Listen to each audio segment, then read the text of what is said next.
ଠାରୁ ପ୍ରତିଶ୍ରୁତି ମଧ୍ୟ ଗ୍ରହଣ କରାଯାଇଅଛି ଯେ ଏ ସଂସାରରେ ସର୍ବଶ୍ରେଷ୍ଠ ଶକ୍ତି ପ୍ରାପ୍ତ ହୋଇ ମଧ୍ୟ ଆମ୍ଭେ ଏକ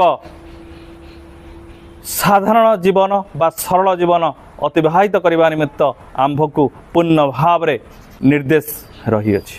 କାରଣ ଯଦି ଆମେ ସଂସାରରେ ସାଧାରଣ ଭାବରେ କାର୍ଯ୍ୟ କରିବୁ ନାହିଁ ତାହେଲେ ଆମ୍ଭେମାନେ ଆପଣମାନ ସମସ୍ତଙ୍କୁ ଚିହ୍ନି ପାରିବୁ ନାହିଁ।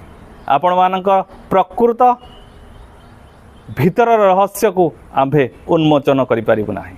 ତେଣୁ ଆମ୍ଭ ନିକଟରେ ଯେଉଁମାନେ ବି ନିଜର ସତ୍ୟ ପ୍ରକାଶ କରୁଅଛନ୍ତି ସେମାନେ ସାବଧାନ ହେଇଯିବା କଥା। ତ ଆମେ ପକେଇବୁ ହିଁ ସମସ୍ତଙ୍କୁ ଏ ସଂସାରରେ ମାୟାରେ ଆମେ ସମସ୍ତଙ୍କୁ ପକେଇବାକୁ ଆସିଛୁ ଏବଂ ପକେଇବୁ।